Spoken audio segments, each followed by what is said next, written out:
Thanks, Acting President. I rise to speak on the 2021 appropriation bills.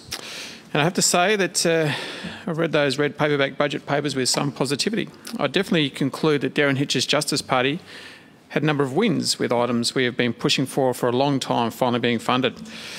It makes a lot of the work that we do in this place seem worthwhile when the government do listen and act on our advocacy for important matters. Needless to say, there is a long way to go on some of these matters, especially victim support, which I'll talk to in just a moment. But on the whole, we are seeing some good things. Firstly, the mental health commitments are overdue, but are very welcome by Darren Hitch's Justice Party. We've spoken on countless occasions about the various shortcomings of Victoria's mental health system, mainly in relation to wait times in regional Victoria. I've also proudly spoken about the high proportion of mental health issues in our frontline workers in comparison to the broader Victorian population. This investment is a serious one at that, and I don't think that our state has ever seen such a spend. I hold reservations about the impact this levy on businesses might have. It's common knowledge that employment and its associated stability, such as income, routine and purpose, is potentially the biggest factor in the collective mental health of the state. This is potentially why we've seen some awful statistics come out of Victoria's extensive lockdowns. So what I hope is that this levy won't trickle down into the redundancy of workers, as this would only result in the mental health battles of those individuals. My biggest ask to the government in this budget was to fund a victim's legal service, and to some extent they delivered. Victoria now has its first ever dedicated Victims Legal Service, or VLS. It wasn't exactly what we wanted and nowhere near the funding level required to host the services survivors need, but we've made a start. I've been working for a number of years on what this service might look like, and I'd like to take the opportunity to thank Michelle Zammit for working with my office to provide on-the-ground advice and echoing the voices of many victim survivors that she's worked with in her various roles.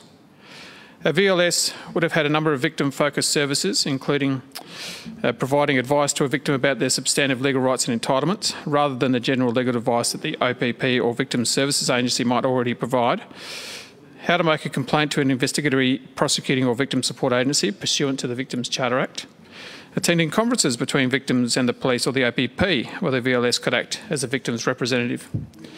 Assistance with writing a victim impact statement to ensure that it's admissible should the victim choose to read this out aloud in court. Appearing on behalf of the victim where cross-examination is occurring into the victim's previous sexual history in sexual assault matters, and appearing on behalf of the victim when an application for the victim's confidential communications is requested. Here, the VLS could dispute the breadth to which the victim's personal communications are disclosed to the court, protecting their privacy. These are some things, and there's a number of other things that the VLS could be tasked with, but you get the idea. It would be very important, a very broad service that victims of crime do not currently have, but which they desperately need. The budget only included $7.3 million over 3 years for its version of the VLS. This service would help victims of crime to prepare for compensation and restitution orders that come under the Sentencing Act 1991. This was also part of our proposal, and for that I'm grateful. When the OPP or police are successful in prosecuting a crime under Section 85B of the Sentencing Act, the victim of crime who has suffered injury as a result of the offence may seek compensation. In practice, this avenue is limited to those whose perpetrator has money or assets. Despite the OPP being able to represent a client in one of these cases, it is my understanding that they rarely do. And so, the victim of crime is basically left to fend for themselves in trying to get compensation for their physical or mental injury. I spoke to a survivor just a few weeks ago who was about to start the 85B process, and they were scared to start this process, and to be honest, they were very lost. It's a pity that this funding won't be accessible to that survivor in time, but it's good to know that we're moving to a model where survivors in future will have this support. There are a number of questions that I hope to pose during committee today in relation to the VLS, and I hope we get some answers, mainly for the survivors who wish to access this service in the future. I'm very keen to find out how many survivors the government hopes to see supported by this funding announcement, and whether this will be enough resourcing for the demand. My gut feeling is that, however well-intentioned this announcement is, it sadly won't touch the service. I'm very glad to hear that the Specialist Family Violence Court commitment made through the Royal Commission will be upheld and funded in the 21-22 budget, albeit not within the original timeline. The original upgrades were supposed to be completed by July this year, but it's unlikely to be completed before next year, it would seem. I'll be asking about the timeline for this facility in the committee also. When I visited the Specialist Family Violence Court in Ballarat, I was pleasantly surprised about how trauma-informed it was, including separate entrances for victims and perpetrators, toys for children who have no choice but to attend court, and specialist trained staff. I'd like to thank the Barwon Area Integrated Family Violence Committee for their advocacy in getting the specialist court on the government's radar and keeping me informed on just how important the specialist court is to the region. Something I've been speaking about for some time in this place is the plight recidivist alcohol and other drug offenders, or AOD offenders, have on our legal system. They take up resources, commit serious crimes and continue to cost the community tangibly and emotionally. Yet we still don't have anywhere near the AOD rehabilitation beds that we need. In the 21-22 budget, Corio, Wangaratta and Traralgon are welcoming new AOD facilities. Corio, one of the lowest socio-economic areas in the country, will receive funding for 30 beds. An ABC article in February stated that Melbourne's Uniting Regen facility had 90 people on its waiting list. Odyssey House had almost 300 people waiting between 6 weeks and 3 months to receive treatment, and people were dying whilst waiting for treatment. The government said that this funding will open up treatment beds for 900 people a year, which sounds fantastic, but I'd like to know what analysis was used to estimate that this investment would be adequate. How many people statewide are waiting for or are in need of residential AOD treatment? And therefore, will this funding announcement address Victoria's need to curb AOD use? It's also been brought to my attention that most residential AOD facilities are still operating under social distancing requirements, including limiting the number of beds that can be used by patients. I hope that these restrictions will be removed soon as possible, to cope with the likely surge in demand as things get back to normal. It's a worry that this announcement of residential rehabilitation beds was not coupled with investment in detox beds. Generally, residential rehabilitation doesn't occur until detox has been completed.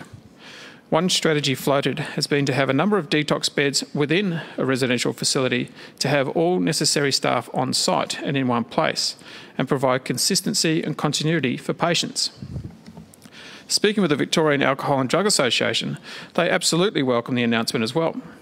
However, they note that there are a number of different types of treatment, and we need to ensure that each area of rehabilitation has the investment required. On just one day in December last year, the agencies that contributed to their survey collectively had over 800 clients waiting for some type of AOD treatment.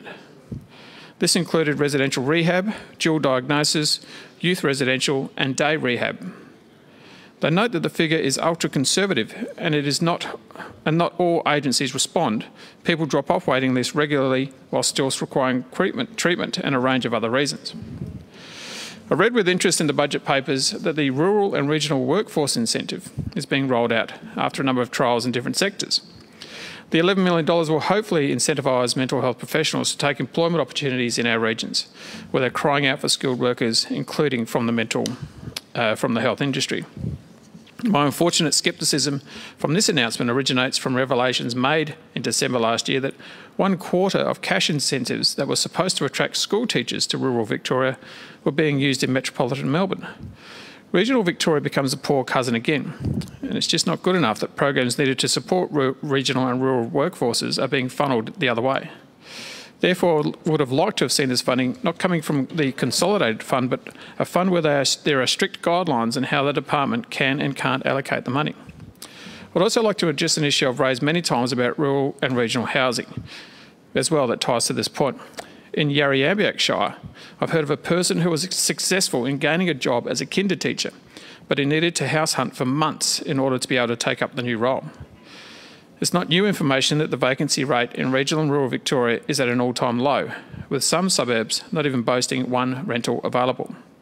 However, how is the government planning to incentivise mental health practitioners to move to these areas, including Hamilton, without investment in developments in housing? As I've said in this place recently, only 5 out of my 24 council areas have had a minimum investment guarantee. That's 19 that don't have any money pledged from the big housing build.